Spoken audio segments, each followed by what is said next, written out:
এর আগে আমি একটা ভিডিওতে তোমাদেরকে বলেছিলাম যে আমাদের গোবরডাঙ্গার একটা নতুন রেস্টুরেন্ট ইচ্ছেডানা।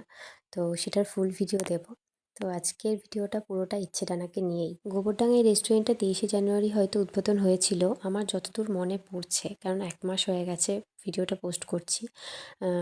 তো 26 তারিখ আমরা গিয়েছিলাম।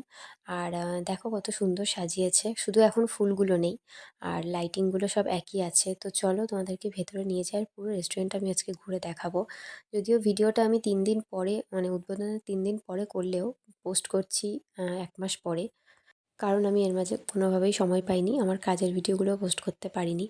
তো এটা একদম ১ম এই শুরু। তো এখান দিয়ে দেখো ৩টে রুম করা রয়েছে। তোমরা যে যেখানে খুশি ইচ্ছে বসতে পারো।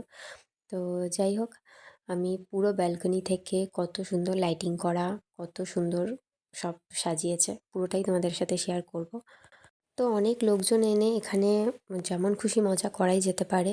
যেকোনো অনুষ্ঠান সেলিব্রেট করা যেতেই পারে, সেইভাবেই তৈরি করা হয়েছে। অনেকটা বড়।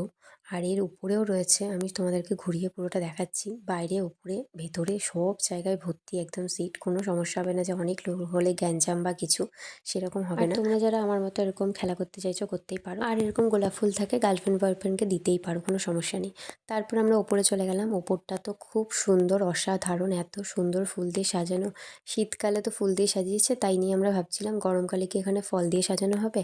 যাই হোক, মজা করছিলাম সেই বিষয়টা নিয়ে। কিন্তু সত্যি কথা বলতে ওপরটা আমার খুব পছন্দ হয়েছে। এখানে কোনো একটা অনুষ্ঠান করলে জাস্ট মানে কি বলবো, খুব সুন্দর হবে বিষয়টা। এখানে একটা টাইটানিক স্পটও আছে, চলো তোমাদেরকে নিয়ে যাচ্ছি। ওখানটায় দাঁড়িয়ে ফটো তুলতে পারো পোজ দিয়ে। পড়ার কোনো সম্ভাবনা নেই, দুপাশ দিয়ে ফুল। আম এই যে এই জায়গাটা হলো টাইটানিক স্পট। এখানে বেশ ভালো সুন্দর করে পোজ দিয়ে ফটো তুলতে পারবে। তারপরে আর কি এইটাই আমার সবচেয়ে বেশি ভালো লেগেছে। তারপরে আমরা আরও উপরে উঠেছিলাম যে আম এটাকে মানে এটাকে আরও উপর থেকে কেমন লাগে দেখতে। তো যাই হোক, এটাই লাস্ট। এর উপরে আর যাওয়া যাবে না, এর উপরে গেলে অন্য বিষয় হয়ে যাবে। আর এখান থেকে পুরো গোবরডাঙ্গাটা দেখা যাবে, গোবরডাঙ্গা বাজার, স্টেশন সব দেখা যায়। তো আমরা দেখলাম আর অনেক রাত হয়ে যাচ্ছিলো বলে ঝটপট খাবারগুলো চলে আসলো। তারপর খাওয়া দাওয়া করলাম, খাবারগুলো বেশ ভালো ছিল। তারপর আর কি খেয়ে দেয়ে নিয়ে বাড়িতে চলে আসলাম। তো তোমরা যারা চাইছো যে এখানে যেতে, খুব সুন্দর ফটো তোলা, খাওয়া দাওয়া সব কিছু মজা করার জন্য একদম খোলামেলা জায়গায় যেতেই পারো। বেশ সুন্দর। চলো টাটা, আজকের ভিডিওটা এইটুখানি।